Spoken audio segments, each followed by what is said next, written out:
Assalamualaikum warahmatullahi wabarakatuh. Nama saya Endang Aguswati, saya guru IPA SMPN 55 Bandung. Saya akan menyampaikan tugas modul 1.1 yaitu kesimpulan dan refleksi modul. Hal-hal yang ingin dibahas pada kesimpulan dan refleksi modul 1.1 yang pertama adalah pemahaman, gagasan, dan prinsip pendidikan berdasarkan Ki Hajar Dewantara. Yang kedua, apa yang diyakini tentang murid dan pembelajaran sebelum mempelajari modul 1.1. Yang ketiga, apa hal-hal yang diyakini tentang murid dan pembelajaran setelah mempelajari modul 1.1. Dan yang keempat, apa yang akan diterapkan agar kelas mencerminkan pemikiran Ki Hajar Dewantara. Intisari dari pemikiran Ki Hajar Dewantara, yang pertama mengenai mendidik dan mengajar, yang kedua mendampingi murid dengan utuh dan menyeluruh, yang ketiga mendidik dan melatih kecerdasan budi pekerti, yang keempat pendidikan yang mengantarkan keselamatan dan kebahagiaan. Filosofis pembelajaran Ki Hajar Dewantara, manusia merdeka adalah manusia yang hidup bersandar pada kekuatan sendiri, baik lahir maupun batin, tidak tergantung kepada orang lain. Bagian pertama adalah mendidik dan mengajar. Mengajar merupakan bagian dari pendidikan. Mendidik merupakan menuntun segala kekuatan kodrat yang ada pada manusia agar mereka dapat mencapai keselamatan dan kebahagiaan yang setinggi-tingginya. Murid diciptakan sebagai makhluk yang memiliki kodrat untuk mereka hidup dan tumbuh, yaitu budi pekerti, jasmani, dan pikiran. Selanjutnya, pendidikan tidak hanya memberikan pengajaran yang berbentuk pengetahuan kepada murid, tetapi juga diharapkan mendidik keterampilan berpikir dan mengembangkan kecerdasan batin murid. Setiap murid memiliki kekuatan yang memerlukan tuntunan orang dewasa. Mengapa memerlukan tuntunan? Agar makin baik adabnya dan agar makin luas wawasannya. Itulah mengapa diperlukan sosok guru yang dapat menuntun mereka. Mendidik dan mengajar pada era sekarang ini tidak sama dengan mendidik dan mengajar di era zaman dahulu. Hilangkanlah dan tinggalkan sistem pendidikan perintah dan sanksi yang dahulu diwariskan oleh metode pengajaran kolonial Belanda. Murid-murid kita jangan sampai menerima banyak perintah dan juga mendapat banyak sanksi ketika melakukan sesuatu yang tidak sesuai dengan kehendak gurunya. Murid-murid kita juga jangan sampai dipaksa untuk menguasai materi tes sumatif, sehingga dirinya hanya berfokus kepada hal-hal kognitif yang menyebabkan kecakapan sosial emosional murid terabaikan. Sehingga bisa jadi tumbuh murid-murid yang pintar akan tetapi tidak peka secara sosial dan emosional. Bagian ketiga dari Merdeka Belajar adalah mendampingi murid dengan utuh dan menyeluruh. Di sini, guru harus mampu menyelaraskan diri agar menjadi pendidik yang relevan dengan perkembangan zaman. Kita tahu bahwa murid-murid kita hidup sebagai natif digital. Mereka hidup di tengah arus informasi yang begitu derasnya. Mereka tidak pernah kekurangan sumber belajar. Akan tetapi, bagaimana kita menuntun mereka agar mereka menemukan hal-hal baru yang mereka harus pelajari, namun tetap disesuaikan dengan kodrat keadaan. Apa saja kodrat keadaan itu? Kodrat keadaan terdiri dari dua macam. Yang pertama adalah kodrat alam, dan yang kedua adalah kodrat zaman.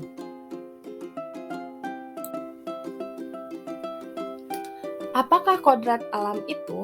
kodrat alam adalah hal-hal yang berkaitan dengan bentuk dan sifat lingkungan di mana murid-murid kita berada. Masyarakat perkotaan tentunya sangat berbeda dengan masyarakat pedesaan. Masyarakat pinggir laut akan berbeda dengan masyarakat yang hidup di daerah perkebunan. Seperti halnya ketika kita mengajak siswa menanam tumbuhan, akan lebih kontekstual ketika masyarakat pinggir laut kita edukasi, kita ajak untuk menanam tanaman bakau. Begitu juga masyarakat perkebunan, mereka harus memahami bahwa orang tuanya adalah bercocok tanam, menanam tanaman, sayuran, atau teh. Nah, hal ini harus kita sesuaikan dengan kodrat alam. Yang kedua adalah kodrat keadaan. Bagaimana kodrat keadaan ini menjadi bagian dari pendidikan murid yang berhubungan dengan isi dan irama pendidikan yang bergerak dinamis sesuai dengan perkembangan zaman. Seperti halnya kita rasakan pada zaman ini, pada abad 21, murid-murid kita hidup dengan gadget atau gawai.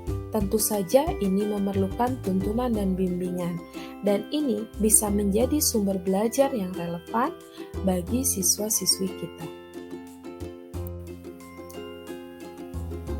Untuk mendampingi murid dengan utuh dan menyeluruh, kita bisa memahami asas trikon.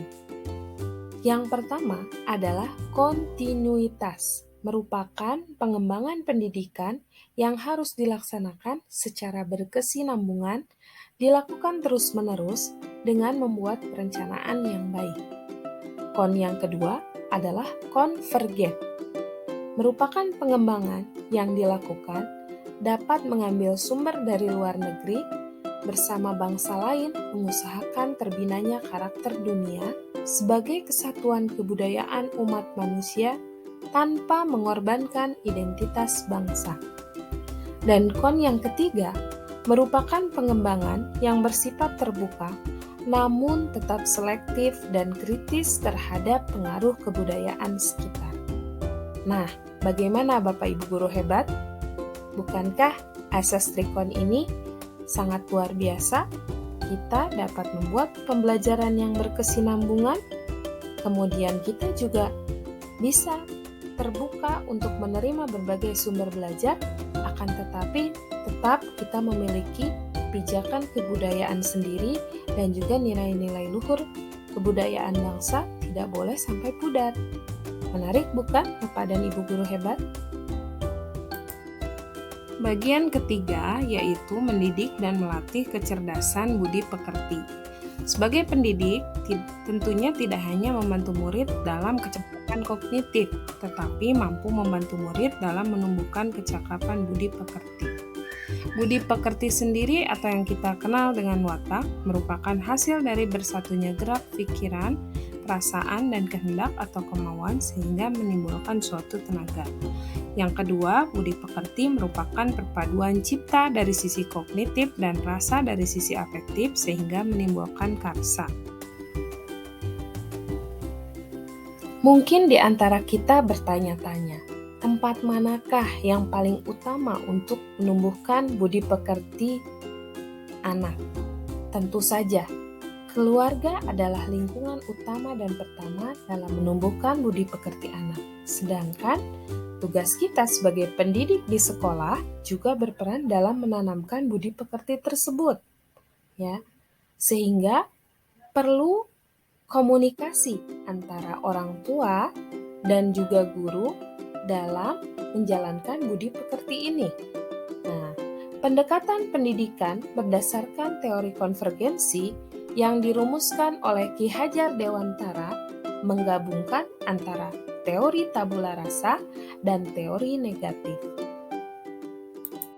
Nah, teori konvergensi ini adalah teori gabungan dari kedua teori tersebut.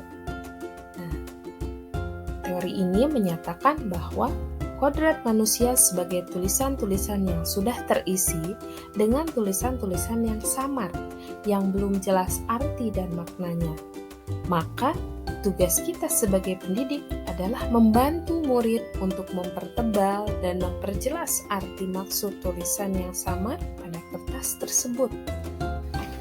Yang keempat, pendidikan yang mengantarkan keselamatan dan kebahagiaan.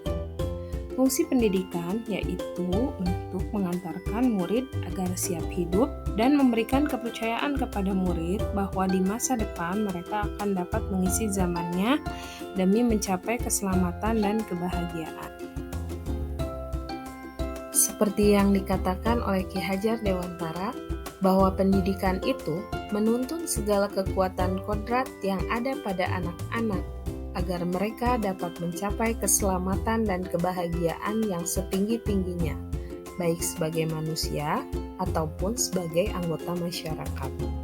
Ki Hajar Dewantara memperkenalkan sistem Among dalam gagasannya. Yang pertama, seperti sudah saya sebutkan tadi, Ingarso Sung Tulada, artinya di depan memberikan tauladan. Bagaimana seorang guru dapat memberikan tuntunan baik secara wawasan, informasi, dan juga perilaku kepada murid-muridnya. Yang kedua, Ingmadya Mangunkarsa, di tengah membangun kehendak. Bagaimana kita berada di tengah-tengah siswa, di tengah-tengah murid kita, berdiskusi, berbicara, menggali motivasi, bakat, dan semangat mereka. Dan tak lupa bagian ketiga adalah kita tutwuri handayani, yaitu di belakang memberikan dorongan. Guru tidak hanya memberikan tauladan, tidak hanya membangkitkan motivasi, tapi juga memberikan refleksi di akhirnya. Pembelajaran harus menjadi proses yang menyenangkan, proses yang mengaktifkan siswa sebagai subjek belajar dan guru hanya sebagai fasilitator. Jadi, pada intinya, anak atau murid harus dituntun untuk mengembangkan dirinya sesuai kodrat dan potensinya dengan rasa kasih sayang yang tulus, mendampingi, merawat, serta menjaga mereka dalam doa dan harapan agar kelak menjadi manusia yang selamat dan berbahagia. Bapak Ibu guru hebat, mendidik dan mengajar merupakan bagian dari kebudayaan. Maka dengan mendampingi murid-murid dalam menempuh pendidikan adalah salah satu kontribusi seorang pendidik untuk membentuk budaya bangsa yang kuat dan menjunjung nilai-nilai luhur bangsa. Koneksi antar materi dapat terjalin di sini. Yang saya yakini tentang murid dan pembelajaran sebelum mempelajari modul 1.1 adalah 1. Pembelajaran dipersiapkan oleh guru sesuai kemauan guru atau disebut juga teacher center. Yang kedua, pembinaan akhlak atau budi pekerti hanya dilakukan oleh sekolah saja atau keluarga saja, dilakukan secara terpisah. Kemudian yang ketiga, pendidikan dan pengajaran merupakan sesuatu yang sama. Yang keempat, pendidikan bertujuan untuk menyelesaikan serangkaian kurikulum yang disediakan oleh pemerintah. Setelah mempelajari modul 1.1, saya memiliki perubahan keyakinan yang berbeda dari sebelumnya. Keyakinan saya tentang murid dan pembelajaran diantaranya 1. Proses pembelajaran yang baik adalah berpusat pada siswa atau disebut juga student center. Yang kedua, pembinaan akhlak atau budi pekerti dilakukan oleh orang tua dalam keluarga bersama-sama dengan guru di sekolah dan juga bersama masyarakat. Yang ketiga, pendidikan merupakan proses menuntun siswa yang di dalamnya terdapat proses pengajaran. Yang keempat, pendidikan bertujuan untuk membentuk anak yang mandiri, bahagia, selamat dunia akhirat. Nah, berikutnya yang akan saya terapkan di kelas atau di sekolah agar suasana mencerminkan pemikiran Ki Hajar Dewantara, yaitu 1. Merancang dan melaksanakan pembelajaran yang berpusat pada siswa. Pembelajaran yang menyenangkan dan menggembirakan sesuai dengan kodrat alam dan kodrat zaman, yaitu kontekstual, juga menggunakan IT. Yang kedua, pembinaan akhlak dan budi pekerti lebih terintegrasi dalam pembelajaran dan menjadi hal utama dalam proses pendidikan di sekolah bekerja sama dengan keluarga. Yang ketiga, pendidikan dan penanaman keimanan mulai dari lingkungan keluarga dikuatkan oleh sekolah. Pembelajaran di sekolah juga melatihkan anak berpikir kritis, kreatif, komunikatif, dan kolaboratif agar kelak anak dapat menjawab tantangan zamannya dan juga hidup bahagia dan selamat. Yang keempat, yaitu dalam pendidikan, saya akan bekerja sama dengan guru-guru lainnya untuk menerapkan praktek baik dan untuk menemukan solusi permasalahan yang dialami bersama. Yang kelima, pembelajaran bisa berupa open class yang disaksikan oleh guru lain yang kemudian dievaluasi dan melakukan refleksi bersama guru sehingga apa yang sudah baik bisa menjadi inspirasi dan apa yang salah bisa diperbaiki. Yang keenam, memaksimalkan keterlibatan orang tua dalam pendidikan agar tuntunan pendidikan dari orang tua dan guru berjalan secara simultan, tidak kontradiktif dalam mendidik anak. Sekian keterkaitan antara materi satu dan materi lain yang saya temukan pada modul 1.1. Terima kasih telah menyimak. Assalamualaikum warahmatullahi wabarakatuh.